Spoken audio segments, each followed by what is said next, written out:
ये बड़ी जानकारी देखिए, अलवर तिजारा सीट और तिजारा का सितारा बनते हुए बाबा बालकनाथ नजर आ रहे हैं। योगी आदित्यनाथ भी उनके प्रचार के लिए पहुंचे थे और ऐसे में मध्य प्रदेश पर जरा नजर डाल लीजिए। मध्य प्रदेश में आंकड़ा और बढ़ता हुआ, बीजेपी तेजी से बढ़त बनाती हुई। शिवराज सिंह चौहान की तरफ से बड़ा बयान भी आ गया है, हम फिर से सरकार बनाने जा रहे हैं।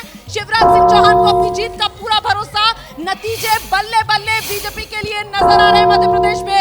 और कांग्रेस कांटे के मुकाबले में छत्तीसगढ़ में बीजेपी के साथ फंसती हुई नजर आ रही है। जादुई आंकड़े से कांग्रेस पार्टी नीचे खिसक गई है और बीजेपी कांग्रेस को घेरती हुई छत्तीसगढ़ में भी नजर आ रही है। लेकिन जल्दी से मध्य प्रदेश के जो आंकड़े हैं, शिवराज सिंह चौहान अपनी जीत को लेकर आश्वस्त। लाडली बहना योजना आधी आबादी का कमाल है। बिल्कुल, लाडली बहन योजना एक बहुत गेम चेंजर के रूप में साबित हुई है और भले ही आगे कुछ भी हो, लेकिन एक योजना के तौर पर ये बहुत ही अच्छा इसने कमाल किया है। जाति से उठकर ऊपर महिलाएं जो है वो शिवराज सिंह चौहान मामा भैया को वोट देती हुई लग रहा है, नजर आ रही है। इन आंकड़ों से तो लग रहा है कि वो है, पर ये सवाल ये उठता है कि क्या मोदी जी फिर शिवराज सिंह चौहान को मुख्यमंत्री बनाएंगे? बिल्कुल, शिवराज सिंह चौहान की योजना या फिर मोदी का चेहरा क्या काम कर रहा है? माना जी, मैंने आपके ही चैनल पे कहा था कि कोई एक फैक्टर नहीं होता है, सोशल एम्पावरमेंट जो होता है और सेंटर। लेकिन बड़ा फैक्टर क्या है? बड़ा ऑब्वियस है कि जो पूरा सारा काम। बड़ा फैक्टर क्या है? बड़ा फैक्टर महिला वोट है जो 2.19% बढ़ा है 2018 से इस बार सबसे ज्यादा।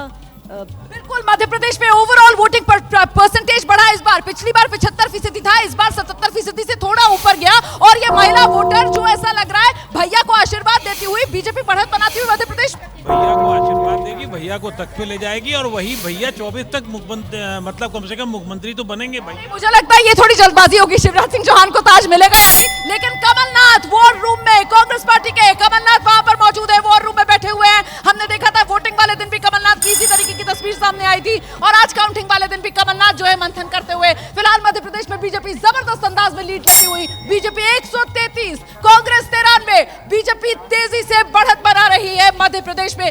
छत्तीसगढ़ में खेल हो गया है कांग्रेस के साथ। छत्तीसगढ़ में बीजेपी ने बढ़त बना रही है। छत्तीसगढ़ में बीजेपी 40 पर पहुंच गई है। कांग्रेस को जादुई आंकड़े से पीछे धकेल दिया है। बीजेपी 40, कांग्रेस 38। छत्तीसगढ़ में तस्वीर बदल गई है। बघेल मॉडल, क्या उसकी काट बीजेपी को मिल गई? क्या ये नतीजा अब इसी तरीके से रहने वाला है? क्या यही ट्रेंड नतीजे में बदलेंगे? इसी को लेकर अभी भी दिलचस्पी बनी हुई है और राजस्थान में सब कुछ सेटल नजर आ रहा है। छत्तीसगढ़ में बघेल मॉडल घिरा हुआ नजर आ रहा है। देखिए, अभी कहनी जल्दी है, लेकिन अगर आप देखें चुनाव आयोग तो उसमें कांग्रेस आगे है 3-1 से बीजेपी को। ठीक है, छत्तीसगढ़ में बीजेपी 40, कांग्रेस 38, मामला बराबरी का है। लेकिन अंत में आप देखिएगा भूपेश बघेल की बढ़त रहेगी। कांग्रेस आप कह रहे हैं ट्रेंड में आगे आ जाएगी, लेकिन राजस्थान में मामला सेटल, बीजेपी कंफर्टेबली बढ़त। राजस्थान और मध्य प्रदेश दोनों मुझे लगता है कि भारतीय जनता पार्टी वहां पर बढ़त में रहेगी। बजर चलते हैं अखिलेश के पास। एबीपी न्यूज के काउंटिंग सेंटर में लगातार जो डेटा है वो बदलता हुआ नई जानकारियां सामने आ रही हैं। तेलंगाना छत्तीसगढ़ से क्या अपडेट है? तेलंगाना से बड़ी अपडेट, मोहम्मद अजहरुद्दीन पीछे हो गए। मोहम्मद अजहरुद्दीन पीछे हो गए जुबली हिल सीट से, और केटी रामाराव जो कि मिनिस्टर हैं, सन बेटे भी हैं मुख्यमंत्री के, वो आगे चल रहे हैं सिरसिल्ला सीट से। ये दो बड़ी चीज। इसमें एक मैं आपसे कमेंट लेना चाहूंगा, अजहरुद्दीन का पीछे हो जाना भी फिलहाल क्या बता रहा है? मैं तो ये कहूँगा अभी भी पोस्टल बैलेट है, कुछ कह नहीं सकते। अब तो ईवीएम खुल गया है। खुल गए हैं, अभी टाइम लगेगा क्योंकि बहुत कांटे की टक्कर है, कभी भी कुछ भी हो सकता है, बदल सकता है, कुछ भी बदल सकता है। जी, राजस्थान से क्या अपडेट? बड़ी खबर यह है कि विधानसभा स्पीकर राजस्थान की सीपी जोशी पीछे चल रहे हैं राजसमंद की नाथद्वारा सीट से, और इसी तरह के राजेंद्र राठौड़ विपक्ष के नेता तारानगर से सीट से जो है पीछे चल रहे हैं। इसका कुछ खास मतलब निकाला जाए, बिटवीन द लाइंस क्या पढ़ सकते हैं इसे? बहुत साफ है, खासतौर पर पूर्वी राजस्थान की सीटों को अगर आप देखेंगे तो सचिन पायलट के गढ़ में अगर कांग्रेस पिछड़ रही है, 7 जिलों के भीतर 39 सीटें हैं। पिछली बार 25 सीटें कांग्रेस लेके आई थी, वहां अलवर में, दौसा में। और अलवर में एक महत्वपूर्ण बात यह है अखिलेश जी कि वहां 10% तक मतदान बढ़ा था, तो ध्रुवीकरण की जो बात हो रही थी वो भी साफ तौर पर नतीजों में, रुझानों में दिख रहा है। छत्तीसगढ़ में कुछ मामला बदलता हुआ नजर आ रहा है, चलते हैं रोमाना के पास। मामला फंस गया है, आकाशवाणी। छत्तीसगढ़ में रुझानों में मामला फंसता दिख रहा है।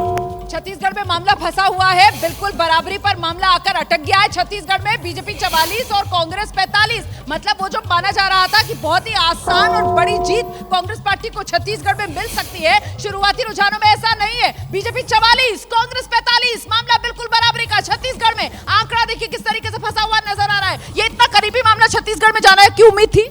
आपने कहा था ना कि 28 सीटें फंसी हुई है, हमें लगता है वो 28 सीटों में से कई सीटें जो है कांग्रेस के लिए नुकसानदायक साबित ना हुई। तो मतलब शाम तक जब तक तस्वीर साफ नहीं होगी मामला इसी तरीके से फंसा हुआ नजर आएगा। थोड़ा इंतजार करना होगा। छत्तीसगढ़ के मामले में वहाँ पर संघर्ष काफ़ी दिखाई पड़ रहा है। मैंने पहले भी कहा था कि भूपेश बघेल की जो छवि यहाँ पर मीडिया के जरिए बनाई गई है, वो हो सकता है कि वहाँ पर उनके खिलाफ एंटी इनकम्बेंसी दिखाई पड़े। बिल्कुल, भूपेश बॉर्डर में दम या बेदम? नहीं, दम तो है उसमें, लेकिन मुझे ये लग रहा है कि अभी बहुत सारी चीजें बाकी हैं वहाँ पर। भूपेश बघेल के साथ में उनको सरगुजा जो अंबिकापुर वाला जो इलाका है, टीएस सिंहदेव वाला, लेकिन यहाँ पर तो लग रहा है बीजेपी पूरी तरीके से टक्कर दे रही है छत्तीसगढ़ में टक्कर दे रही है। और यदि इसके बाद भी भूपेश बघेल सरकार बनाते हैं तो वही बात होगी कि बीजेपी ने बहुत देर कर दी आते आते।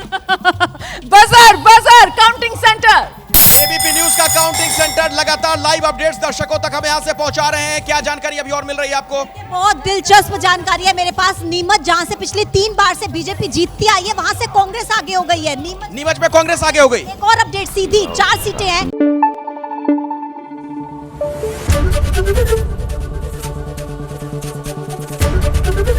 एबीपी न्यूज आपको रखे आगे।